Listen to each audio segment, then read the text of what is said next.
Good evening and welcome to DBN's third Broadcaster Brawl for Charity.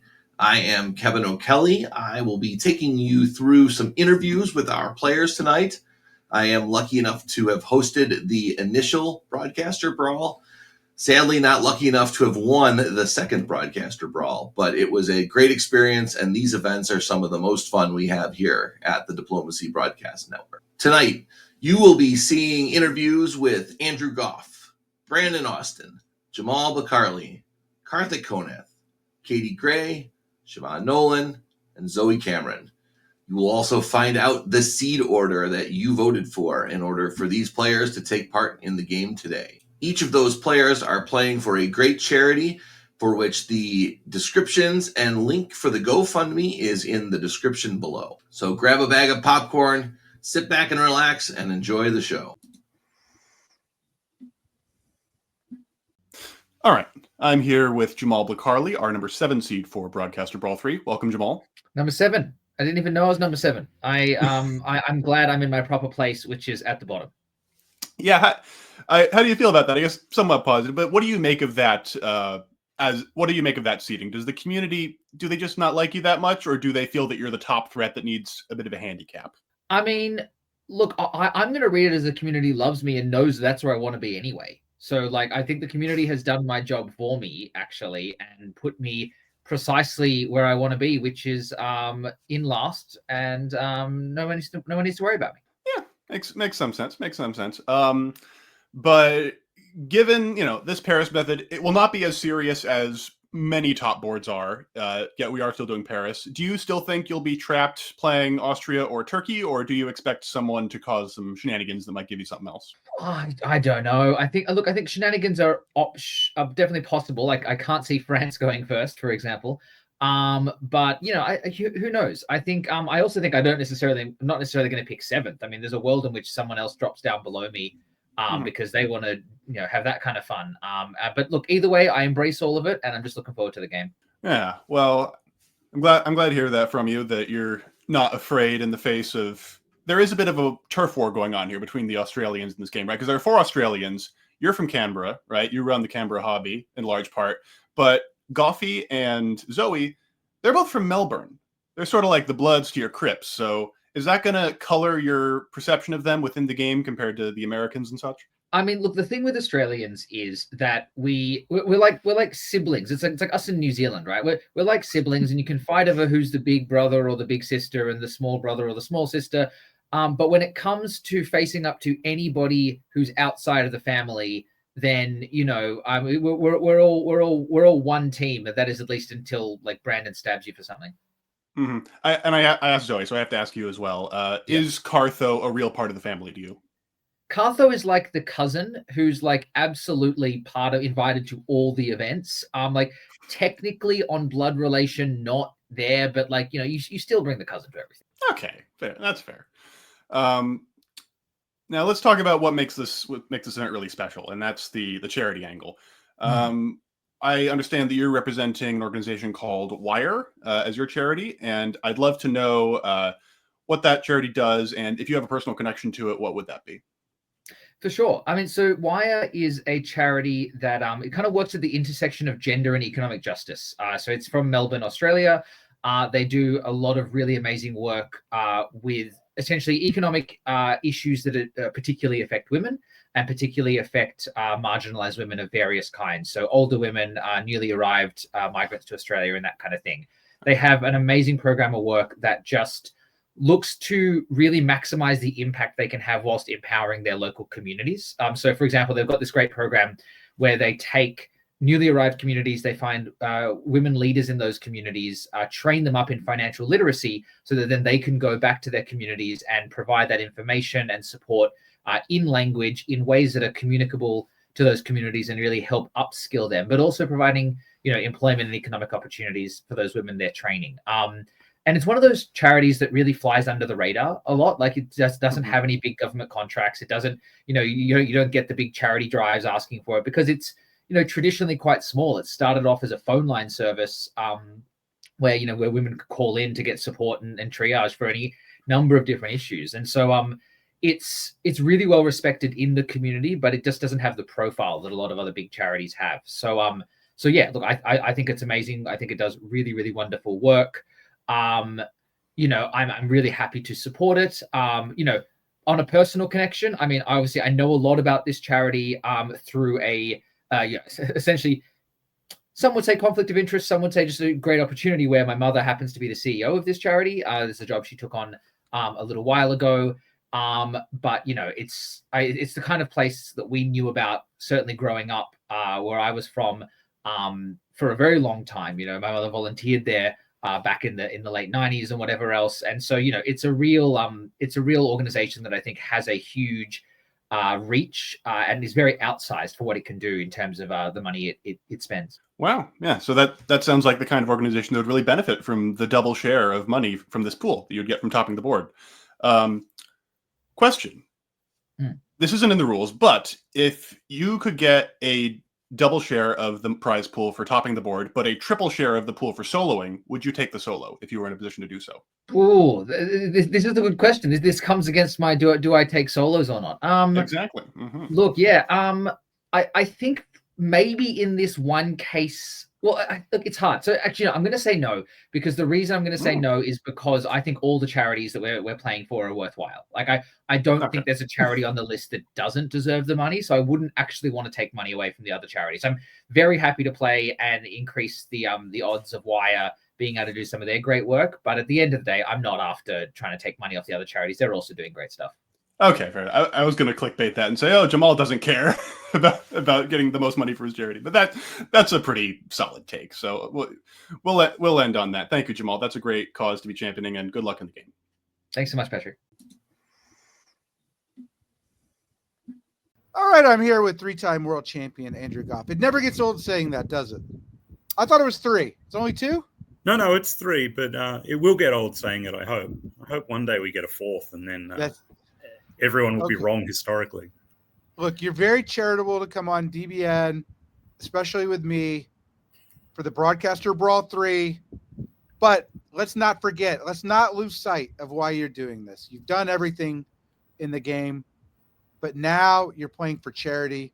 So tell the viewers what your charity is, why you picked it, and how important it is to you. So the charity I picked is one called Anti-Slavery International, which you can find at antislavery.org. Why I picked it is because it's 2025 and there is still slavery in the world. And if that doesn't disgust you, then I don't know what to say. But more than that, I first came across this charity in 1995, and there was still slavery in the world then, and it disgusted me then. So it's an organization and a cause that I really care about deeply. And I think this is just a great opportunity to raise awareness that this is still an issue in the world, and hopefully raise a little bit of money for them as well. I went on the website. I went on all the players' charities' websites to learn a little bit more about them, and the information that was provided was super interesting and frankly shocking. A lot of things I just didn't know. So thank you for playing for that charity and bringing it to the attention of our community, and I hope you do well. I want to talk about the game just a little bit, and I'm wondering, it did for me, which is, this is a fun game, but when I played in Broadcaster Brawl 2, my charity was very important to me, and I did the best I could for the charity. And I'm wondering if you are entering with that mindset, or if you're still just entering with the mindset of to have fun. I think it's possible to hold both those ideas in your head at the same time. I'm playing in the Brawl because I think my charity, but also just the idea of raising money for worthwhile charities in general is a valuable one. And I'm appreciative of being given the opportunity to do that. So like I could play a game of diplomacy for fun at a local club game, or on Nexus, or at the World Championships in Greece next year. That's fine. This has a little bit more to it just because of that charity angle, I think. It's I'll be playing for fun always, but having a cause there does make it a little bit special. Okay. you might be too much of a gentleman to say this, but I was insulted for you. I was insulted that you only got the 6th seed, and you really were tied with Karthik for the fifth or 6th seed, and they had to flip a coin. You became 6th seed. There are people out there apparently that think Jamal, of all people, is a bigger threat than you. And Jamal is the 7th seed. Shouldn't you be the 7th seed by right and by accomplishment? I'm very happy for people to underestimate me. Jamal is definitely the biggest threat. And I certainly, when I'm playing tomorrow, what will be fun for me is whatever countries we draw, I will be making a straight line for wherever he is with as many of my units as I can. That's my whole game plan. That's it. That's the whole thing. We've actually never seen that. We've never seen anyone attack Jamal, as best I can tell. Like, I mean, is he immune? Like, why does he, like, I remember, Andrew, like, I've watched a lot of your games, learned a lot from you, and you've developed a different game after you just kept getting attacked all the time. And you've got this Andrew Goff persona that's different than the Andrew Goff that I didn't really know before. It just seemed to dominate and win. But Jamal hasn't faced that yet. What you know, and you're saying you're going to do that. You're going to go kill him. So, yes, that's what I'm saying. I mean, do you want a longer answer? I think I think Jamal has identified a really deep truth about diplomacy. And I think some of the other players in this game have too. I think Siobhan does this really well. And I think Karthik is that people want to have fun when they're playing the game. So if you make the game fun from the very outset, people want to work with you. And Jamal does that. And I like more quiet fun than Jamal. So it's less obvious from 1901 that having me in a game is going to be fun for everyone. I acknowledge that. Hopefully by the end of the game, everyone's had a good time anyhow. And yeah, Jamal just puts that front and center that, hey, work with me, it'll be fun. And I beg to differ. I think just sending all of my units in his direction is going to be fun. So let's give that a try and see how it goes. Let's see how he does with that experience. Let's see. Let's give him the experience that he gives to other people. We're having a little fun here about Jamal, but just to be clear, he is a very good diplomacy player. So I don't feel slighted that I'm slipping down the rankings in my old age. Hopefully, Jamal will also slip down those rankings next time, and there'll be new and excellent players who take our place. So Australia is certainly feeling like that. I don't think Jamal or I are the best player in Australia. Well, it begs the question of who you think is. Okay. Look, but you mentioned Karthik. He likes to have fun at these things, and he likes to try and give you the experience. You mentioned Siobhan. But I got to tell you, I played a couple of times with I call him, I know it's pronounced Brandon, but I like to call him Brandan.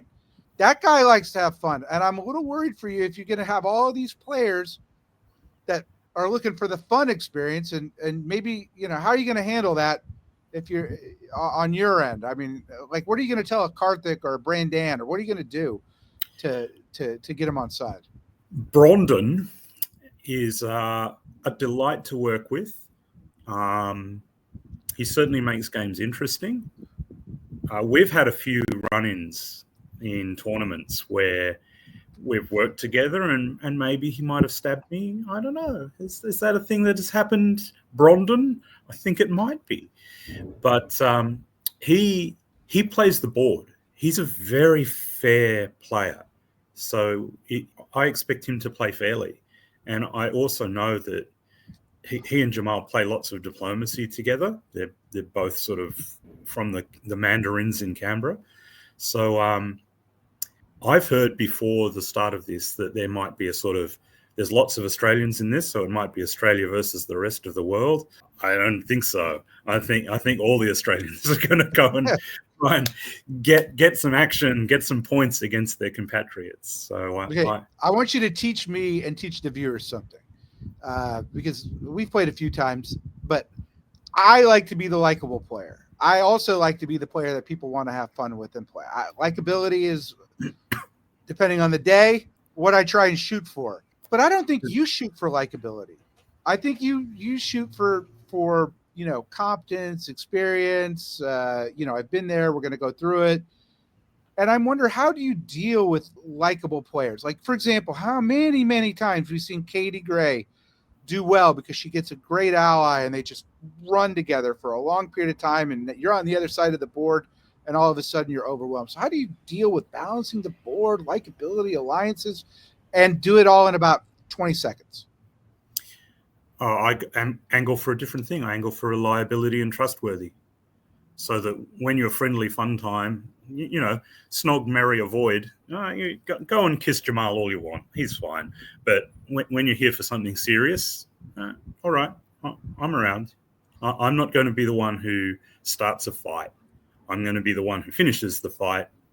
And don't pick a fight with me and we're good. The secret to killing me is actually very basic. It's just no one attack me and I'll sit there on 4 centers for the whole game doing nothing. But totally benign. I really do. I don't have a plan for that. Whereas if I'm on 4 or 5 centers and someone just has a little shot at me, well, then that's my game. That's the circumstances I win. When other people do lame attacks against me, I have very big games. And it is a very different strategy. I hope I'm not unlikable, but I agree. It's not it's not who I am naturally. And I guess that's my advice to everyone out there is don't try and fake a personality for your diplomacy game. You got to be you. You got to bring who you are and find a way to make that work. Not go, I'm going to play like Goffey or Jamal or Ed or Siobhan. The problem with me is what I am is not good enough. so it's a bit of a struggle. Okay, look. Hey, we got one last question here, which is I'd like you to talk about DBN as one of the veterans, okay, that have played this game, dedicated yourselves to traveling the world, and your accomplishments are unmatched. And actually, if you go look in AI, they call you a Titan. I said, describe Andrew Goff's, style of play, and they said he is the Titan of diplomacy. I'm just big boned. Just tell me what DBN, which you comment on very helpfully, has meant to the hobby, and give some love to the network that we all share. That could be a really long answer because DBN's done a lot. We got 30 seconds before Brandon cuts me off. Well, during the pandemic, it kept a lot of people sane, and their coordination role in some of that was amazing. But it was also, I guess, a catalyst for new players getting good really quickly.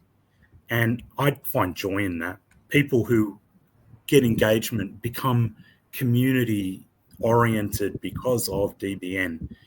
Showing up and doing a DBN coverage is usually a lot of fun, but much more than that, it's a way for people who otherwise might not come along to a tournament or might not play in online games to feel the love of a really great global community.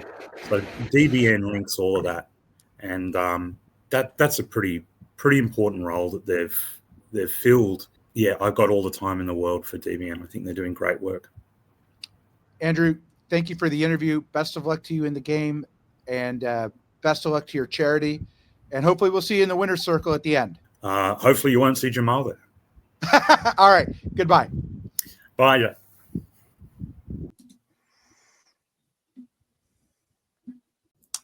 Hi, I'm here with Karthik Konaf, the 5th seeded player for DBN's 3rd Broadcaster Brawl. You were the least chosen player for last place, Karthik, but were overwhelmingly middle placed in people's seedings. Why do you think people lacked the strong opinions on where to put you? It's a position that I'm not used to. Normally, people have very, very strong opinions on me, so I'm not quite sure what to make of it. I guess, when you have people like, Katie Gray, it's kind of obvious who you'd pick to be last place, right? And then I don't know why people wouldn't have me at number 1, though. I feel like it's a natural place to put me, given how everything's been going. I guess there's some random people like Andrew and Jamal from Australia, but have they ever really accomplished anything? I'm not really sure. Certainly not in recent times. It's all Yeah, it's no, all not about you. in my living memory. Yeah. Yeah. All right. So fifth's obviously quite low down in Paris method, although not as low as I think you were in the last one. Yep. You're likely to have Austria. You're likely to have Turkey, generally, or maybe one other. There any country you're hoping will drop to be that other one, or are you looking for 80? I mean, if Italy fell, I'd be quite happy. But Austria and Turkey, I have no problem playing. I won DixieCon on the back of playing a strong Austria all the way into a solo. I've won DixieCon playing Turkey. And I mean, you know how I love a good IT. So if I can get Turkey, I'll happily take Turkey. So what you're saying is if you do get Austria, you'll be looking for a solo at minimum. Yeah, so solo at a minimum. Solo or bust, I would say, with a decent chance to bust. It's good to be ambitious. Yeah, all right, absolutely. Importantly, this is a charity game, and you're playing for the American Civil Liberties Union. Can you tell me a little bit about what they do and why you pick them? Yeah, of course. I mean, the ACLU is probably one of the most famous, legal advocacy, nonprofits in the entire country, and if not the entire world. They have long led fights in the United States to protect American civil liberties, as the name suggests. And in the modern times, with the ICE crackdowns going on in LA right now, the National Guard deployments in the state of California, the active fight, this being Pride Month, the active fight against trans rights all across the United States by the Trump administration, all of which are things that the ACLU fights against legally, actively every single day.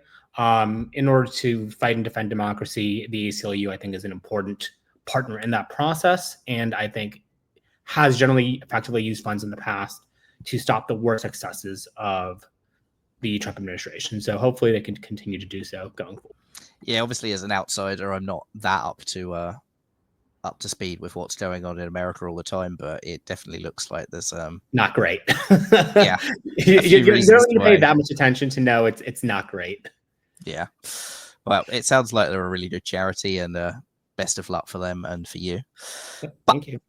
So you've been on DBN for 5 years now, as I found out when I was looking back for the video for the first broadcast of Brawl, and found a very, very young looking Karthik doing some sidelining on that one. Much shorter hair back then. You did.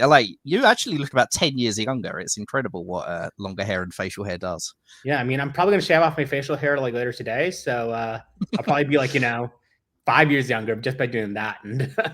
So you already mean to ruin the continuity between the interview and the broadcast, yeah? Absolutely. That's a key part of the plan. Good stuff. Yeah. But what do you most enjoy about appearing on DBN, and what has being part of the DBN family meant to you? Being part of the DBN family has actually genuinely meant a lot. There have been so many players who I talk to, and they tell me how much of the game they learned from watching DBN broadcasts in the past. And they've come and told me that they've really enjoyed, they learned a lot through listening to, for example, your commentary, my commentary, the commentary of others on how to analytically structure their game. And while I always like to joke that, I'm good at tactics, bad diplomacy, it's always been fun to be able to look at a board, read a board, and tell people what I think is going to happen and why I think it's going to happen. And then for those things to often happen, that turn or turn down the line. And for it not to be, oh, this person just got unlucky. But you can, as you watch these broadcasts, understand oh, this bad thing that happened to a player is actually a product of decisions and moves they made in the past. And these are the predictable outcomes of those actions. And I mean, you've lectured a billion people, both in game and on DBN, about why their actions lead to things they may not want to have happen to them. So I think that even beyond that though, DBN has helped to grow the hobby, just not making the people who are in the hobby better, but has brought in new faces. I didn't expect that to ever happen. I thought it'd be something that for players, by players, but it turns out that a lot of people that I've met playing online have found the online hobby through DBN and then found the in-face, like, like face-to-face diplomacy through the online hobby. So like, I think like, it's been an important part of growing community. And I think growing community is probably the thing that's most important to me at this stage of my life. Yeah, it's quite right. The amount of time I just go to a face-to-face event and people will start talking to me about DBN, and they're not players who play online, so it's not people you automatically think will be watching, and yet they still know about it. It's really cool for sure.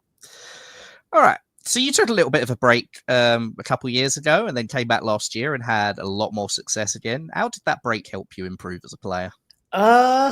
I think the break helped me most improve as a player by making people forget why they didn't like me.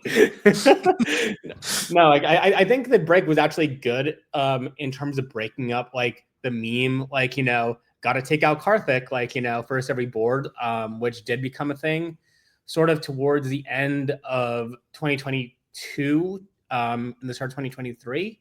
Because I mean, 2021 was probably one of my strongest years until last year, where I sort of like, went on a little world travel around the world in 80 days type deal.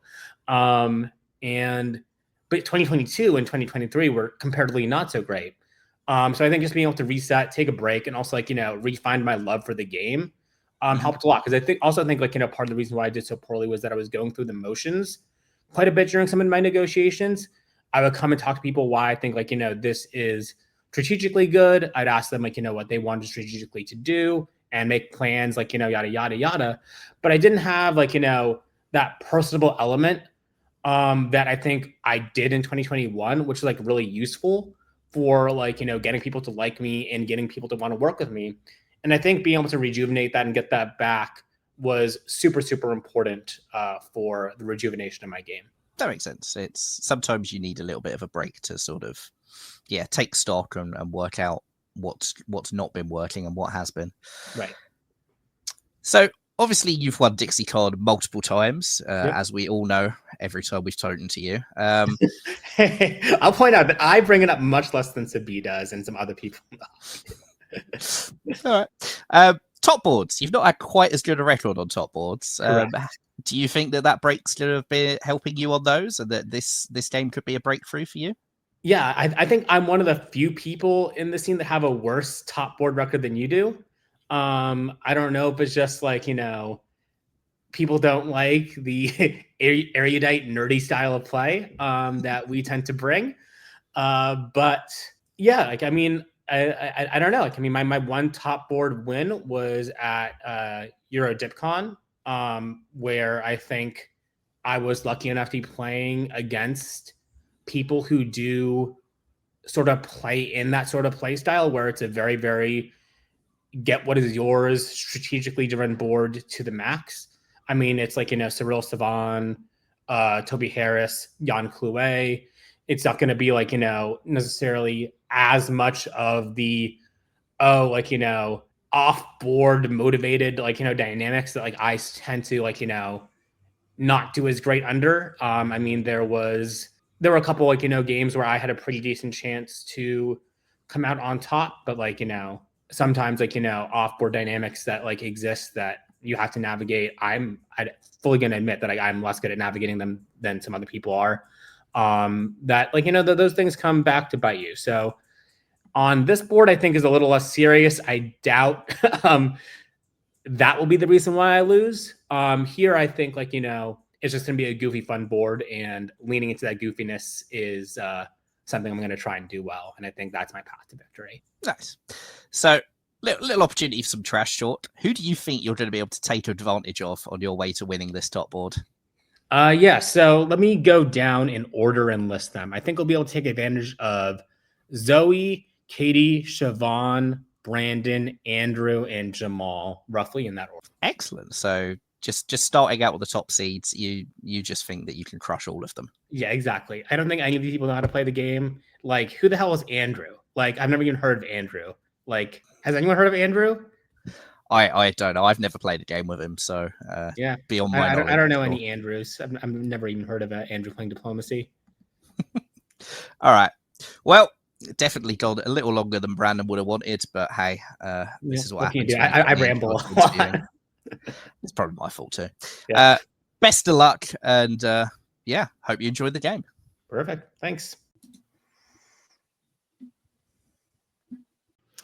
All right, welcome Brandon Austin to your interview for the Broadcaster Brawl. Congratulations on being in the Broadcaster Brawl.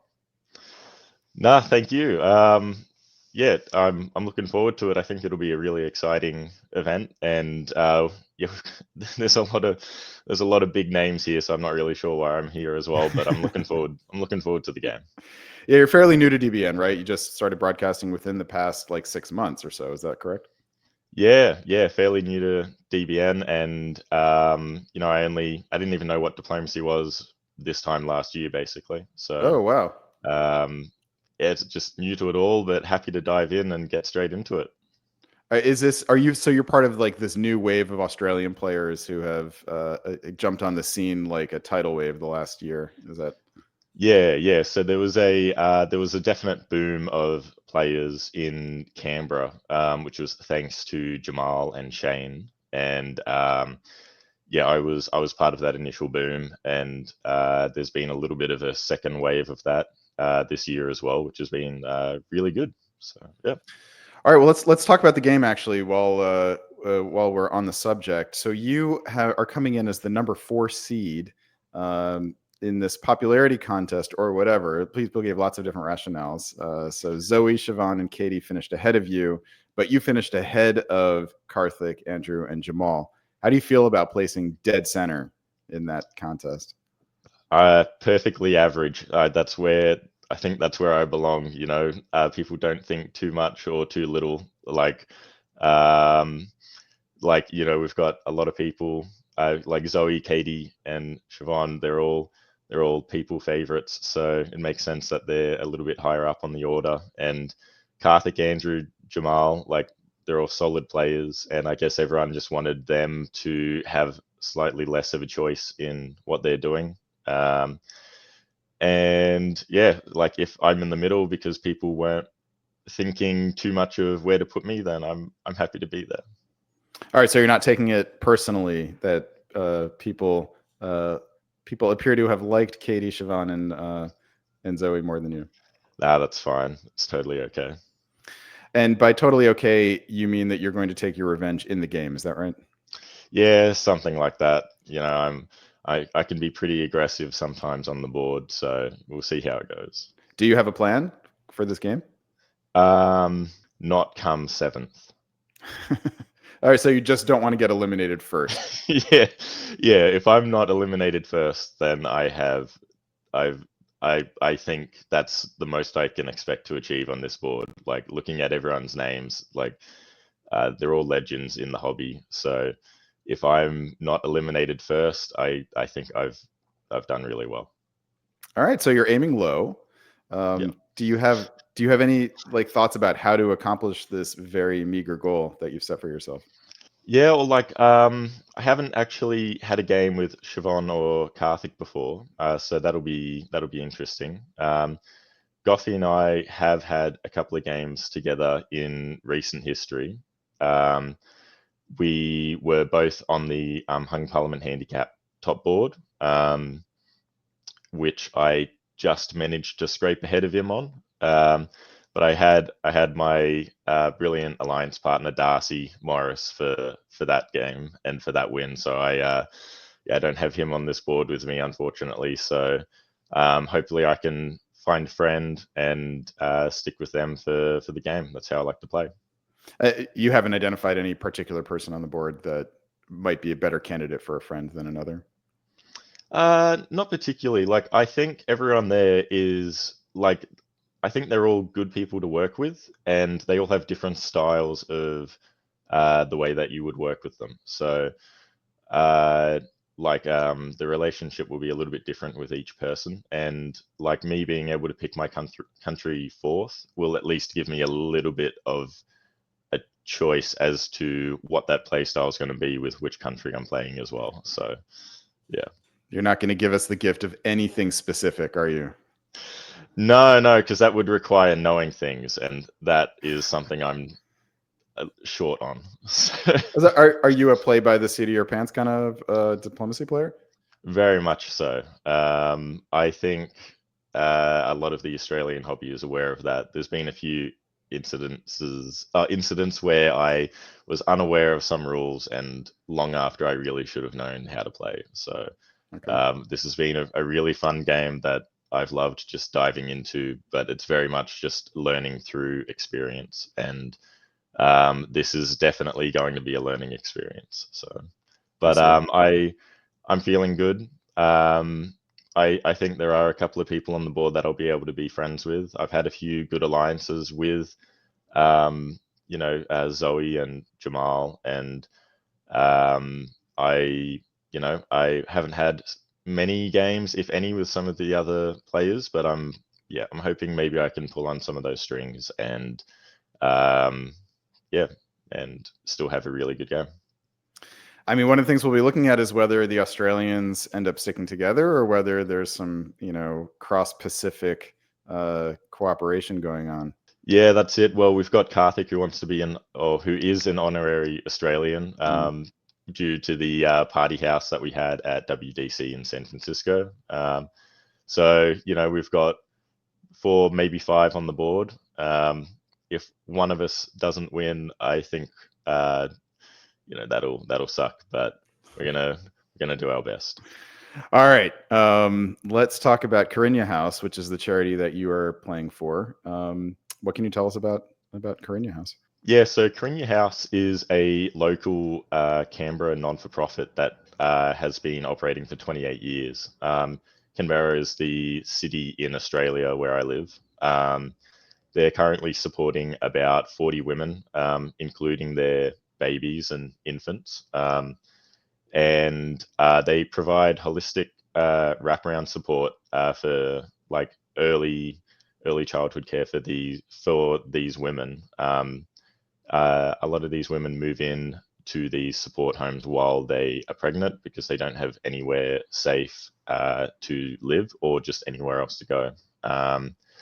Over half the women that are supported there suffer or have suffered from DV, so domestic violence. And, the location of these Carinya houses is kept secret for their safety. So there are people that are in fairly extreme circumstances that really, really need a place to go.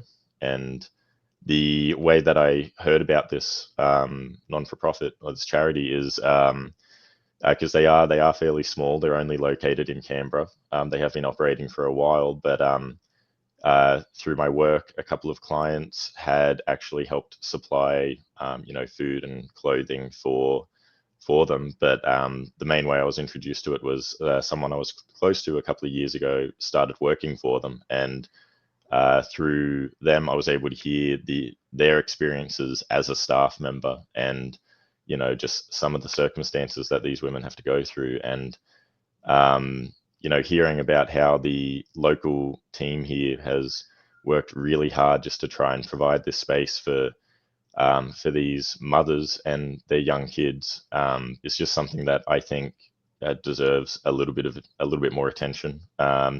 Especially with it being such a small group, they could definitely use a lot of support because they're doing a lot of work, and it's 24-hour, 7 days a week support that they provide for these women. So we've got staff members there working through the night, helping with newborns or young kids, and these are families that some of them are refugees, some of them are citizens. Like there's no discrimination. They're there to help everyone that needs this support, and it's something that I think is really important, and it's a circumstance that not a lot of people necessarily think of. So that sounds like a very, very worthy cause, and we thank you for selecting it and for participating in this broadcaster brawl in support of them.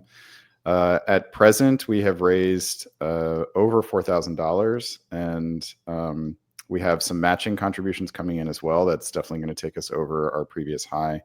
I'll have to figure out how to send money to Australia. So the Carino House will get something. We'll get twice as much if you win. Yep. So I will be. I hope for the win. That is what I will be trying for. But yeah, we'll see. all right, Brandon, good luck, and maybe we'll talk to you on air tomorrow. Yeah, no worries. Thank you.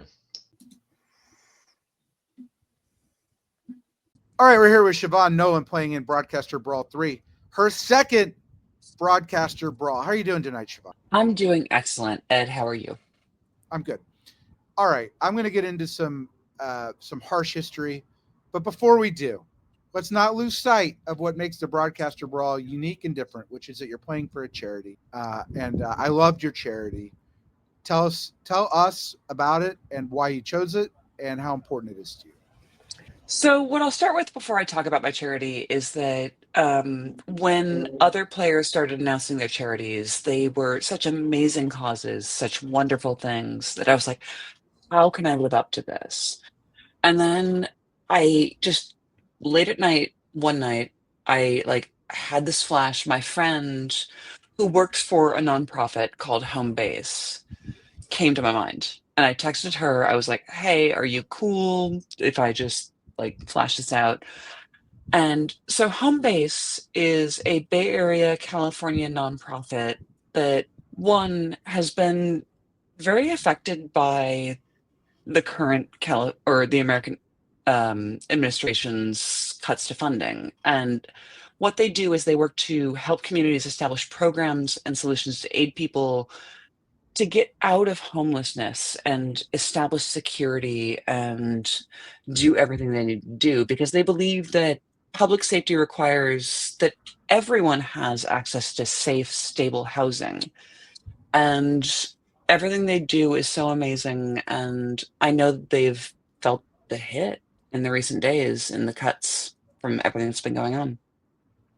Well, local charities always have a place in my heart because I think that you get the biggest bang for your buck. And I certainly hope that we raise a lot of money for all the players and your charity. Yeah. Let's talk about the game, though. You're playing game, and I'm gonna be a little harsh on you here. And come on, which is you don't play much virtual. I saw you get too trusting with Captain Meme in DBN, and you got soloed on. It's okay, happens to everybody. But then you committed the cardinal sin in Broadcaster Brawl 1, which is you trusted Brandon Fogel, and you moved all your units away, and he crushed you. You didn't die. I don't think you made it to the end. But I want to know, are you going in as trusting Siobhan, or are you going to go in a little wary this time? What's the game plan? Oh, well, I'm not going to let that secret out. I know how I'm going in. But no one can see yes. this. No one can see that. None of the other players can see it. Can you give us a little I know strategy? they can't secret. They can't see it now. I mean, I'll talk a little bit about Broadcaster Brawl number 1. I just thought Brandon was my friend. Well, look, you got a lot of friends on this. Okay, you met Zoe pretty at much WTC. everyone is my friend. Katie, you like Jamal, you like. As much as we shit talk Karthik, you like Karthik. Andrew Goff. Yeah, Goffy's my friend. Karthik's my friend. Everyone's my friend. I don't know if you met Brandon, the other Brandon. I have met Brandon, yeah. You know, but they all can't. People are getting killed here. You got to recognize that. So are you going to be the killed or the killer? But I tell you what my tactic is I'm going to go back to about 7-8 years ago, me, diplomacy player, where I was playing a lot of just backstabber games, doing whatever, just playing the tactics, looking at the board, doing nothing else. And I need to get back to that because that's when I was at my best diplomacy. I played the board and a little bit the player. The board doesn't the lie. Board most. Yeah. The board doesn't lie to me. The board doesn't lie. Okay, look. You're gonna have an interesting decision to make here. You're seated third, and you can drop down. I don't know what a tiebreaker does here, but much. But you can go east. You can go west. You got friends everywhere. Like, where do you just like to play? Where does Siobhan like to play? So I used to say that I like to play Austria. And it used to be that the meta wasn't just kill Austria outright. And I think it's turning around, but It's turning around a little bit. I don't think I would choose Austria as third. I don't know if I would drop down. I like that I'm not first. Thank you everyone who voted for not making me first or second. Third, I'm okay with. Would have preferred fourth, honestly. Well, you can still be fourth. Yeah, I could drop it down, couldn't I? Yeah. Yeah, you have that option theoretically. Yeah. We got to figure it out, but yeah, You're not giving me any information here. All right, look. I'm not who do giving you any ha- information. Who do you hate? Who do I hate on this? I mean, Karthik, of course. Oh man, poor Karthik. Wait, was it horns down? Sorry, what are you doing here? What are you doing? Give us a little insight, if you will, into DBN, because before you answer, I want to give you a little context, which is I knew you. I knew Siobhan Nolan before I ever saw you on DB, because Mhm. I've read that Grantland article more than probably any other human, and Mhm. you're a big star in that article, and then I saw you, like seeing one of my heroes on DBN when they popped up, and I didn't know anything about you at all, and now you're world famous. People around the world know Siobhan Nolan and her knowledge of the game and how she thinks. But tell us what you think DBN has done for the hobby and for you, as someone who knows the hobby pre-DBN. And that's not me. Okay, so I'll start with the DBN question because DBN started as such a thing that, like, during COVID, myself and Brandon Fogel and several other people were just like, we wanted to do something to keep diplomacy alive when we were all stuck in our homes.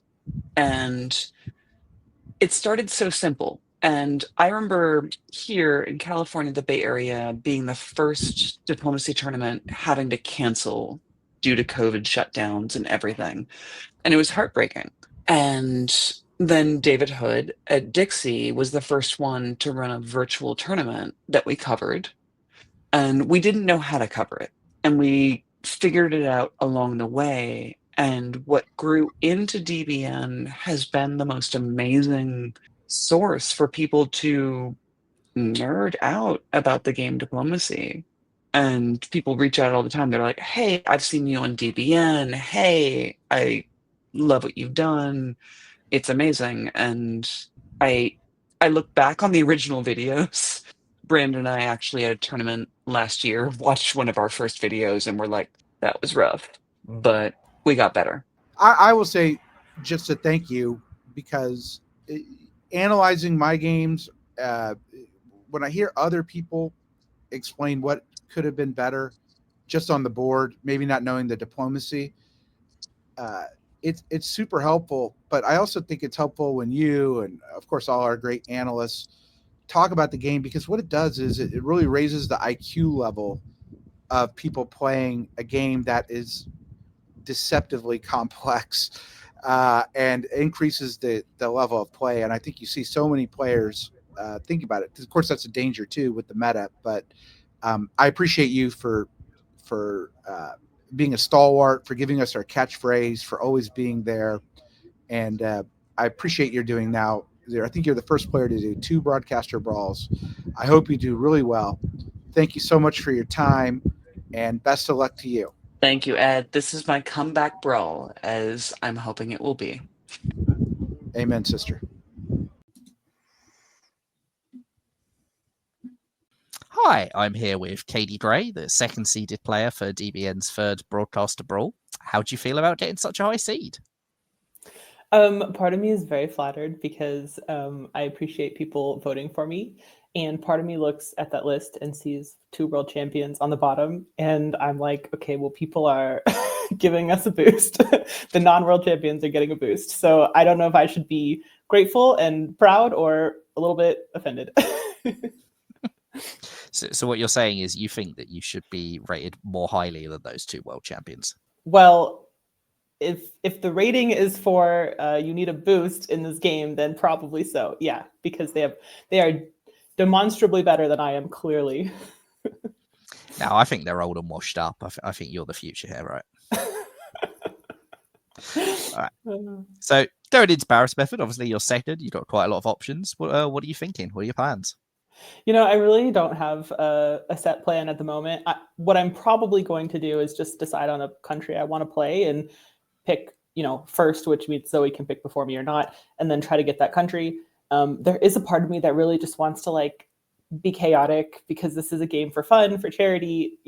I kind of just want to pick early and then, I don't know, pick Turkey or pick last or something. I'm not really sure.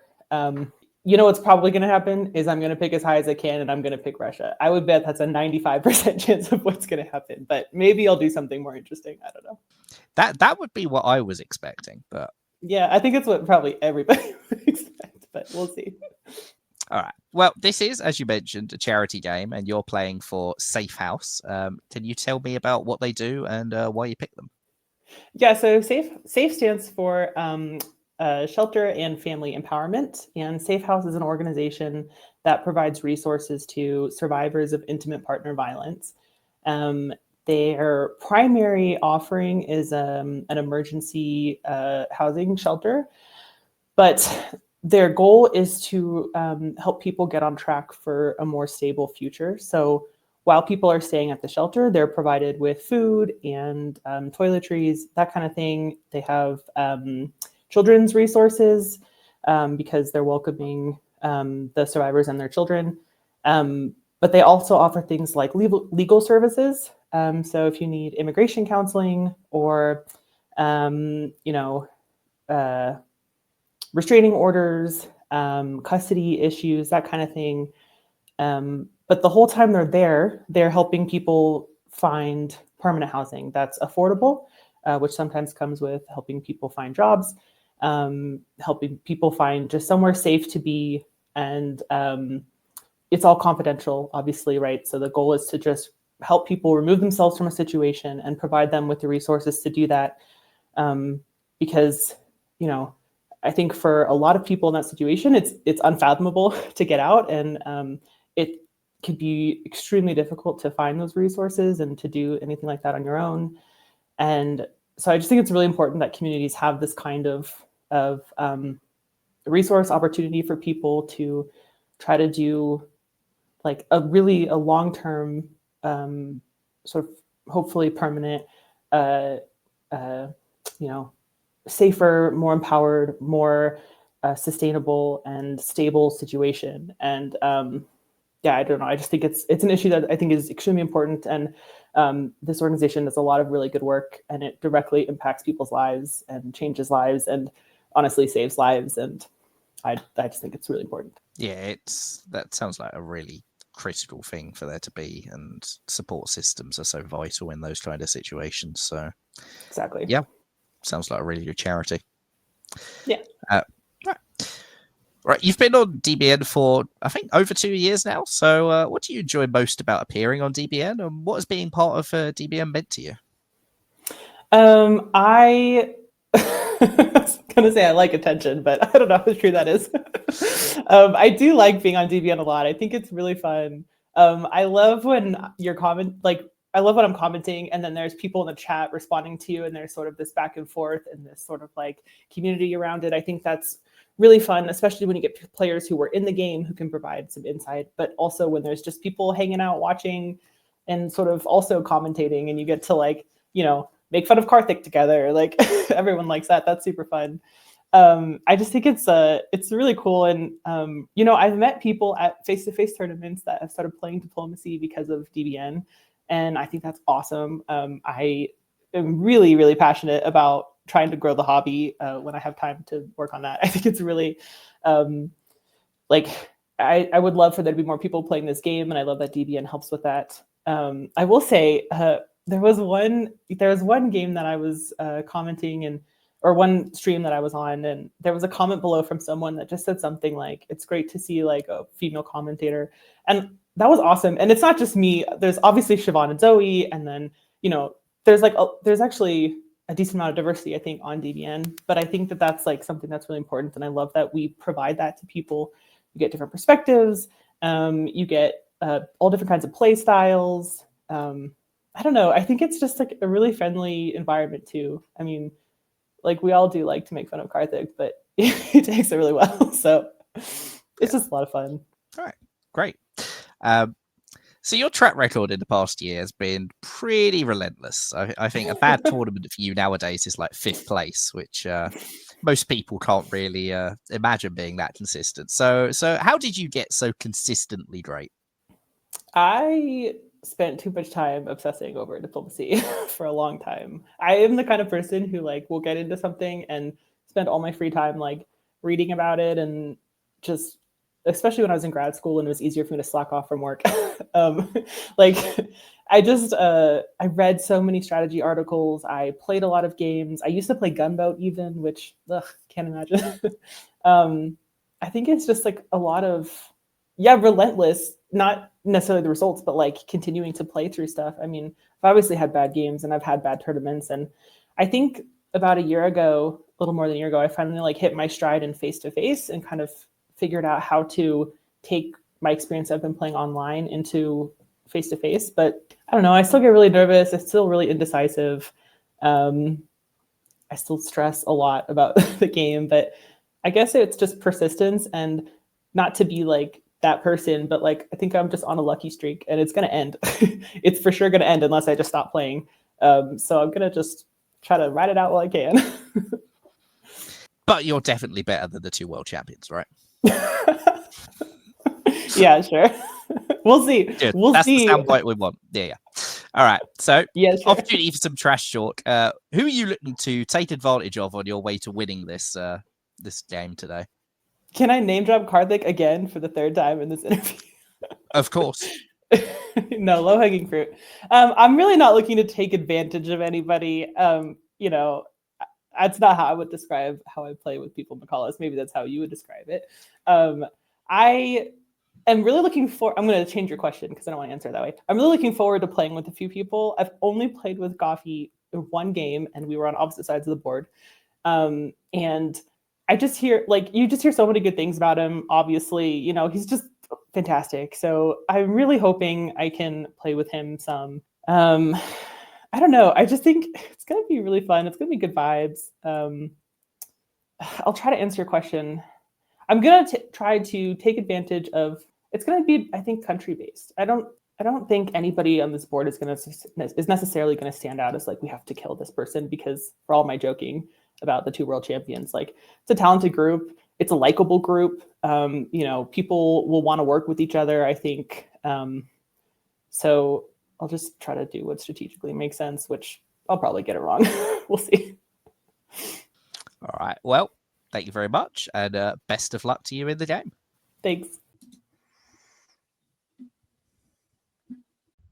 All right. I'm here with our #1 seed, Zoe Cameron. Welcome, Zoe. Thanks so much, Patrick. Pleasure to be here. And pleasure to be the #1 seed. Genuinely shocked, surprised, honored. DBN viewership, feminist / extremely chivalrous confirmed. Who knows?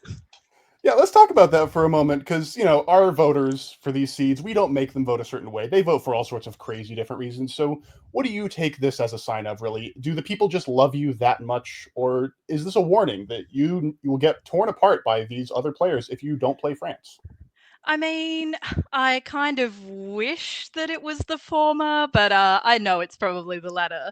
But I really appreciate the viewership giving me a solid fighting chance to A, pick France, and B, not get immediately torn to shreds. Also, I've got to say, 7th seed, correct choice. Correct choice. That's how I would have voted.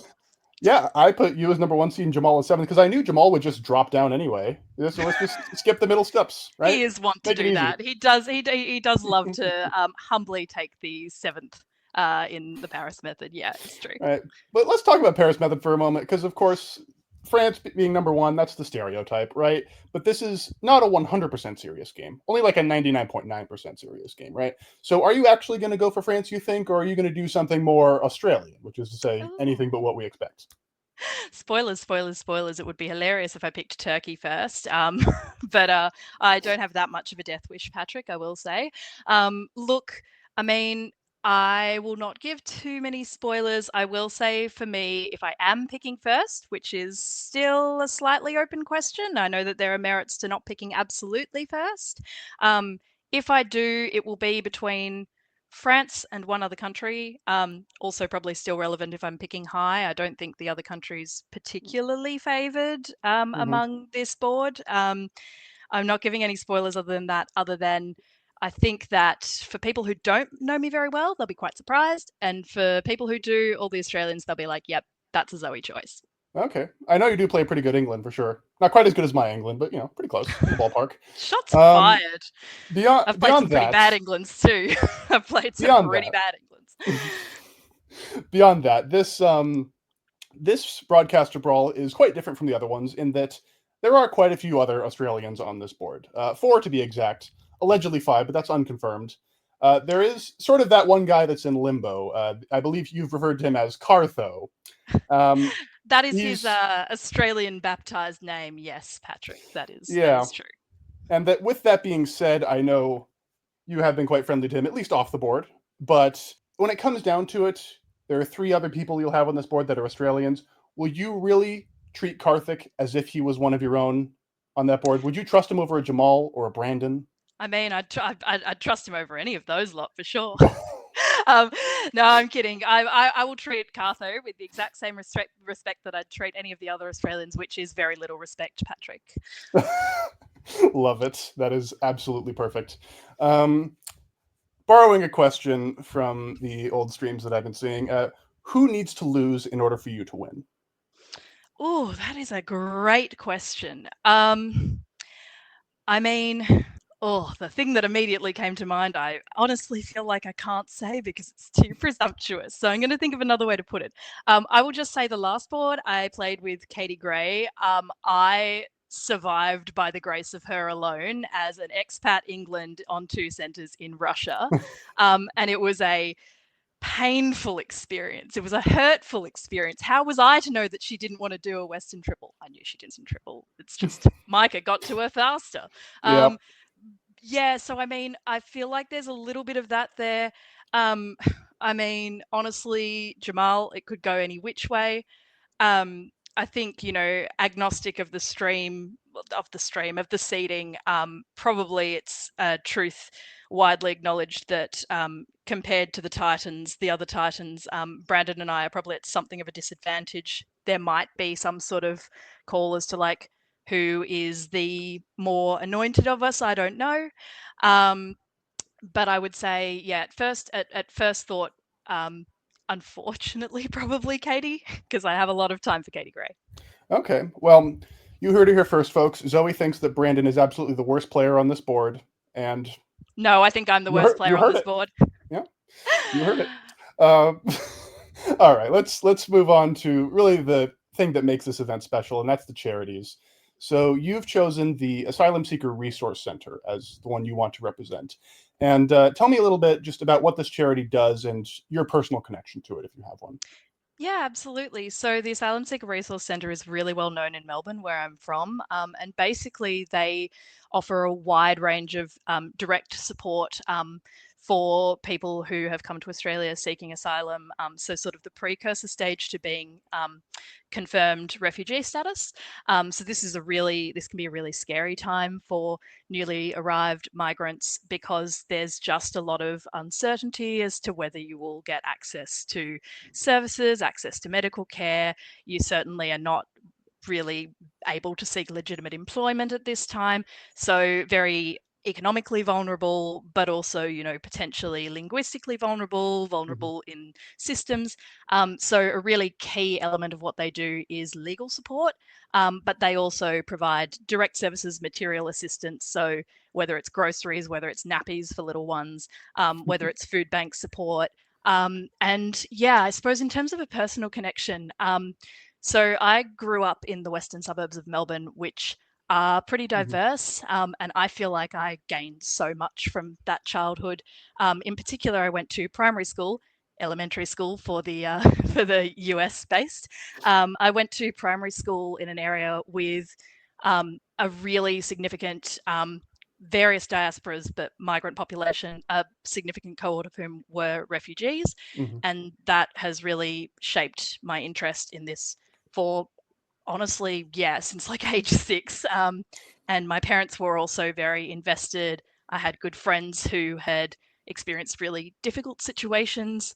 So that's where I'm coming from, and I would be just delighted to win, more so than for myself, for this service, because they do a really epic job with very little other funding other than what people donate to them. That's a really great cause, Zoe. It's nice to hear that from someone who was able to grow up knowing the value of diversity in her community and knowing the value that immigrants can bring to any society. Well, thank you for that, Zoe. I hope you do very well in this game. I hope you can get that double share for the ASRC. It sounds like a very worthy recipient of that, and good luck in the game. Thank you so much, Patrick. Really appreciate it. Thank you to Patrick and Ed and McCallus and Brandon for conducting those interviews. The link for the GoFundMe for those charities is in the description below. Best of luck to those players tonight.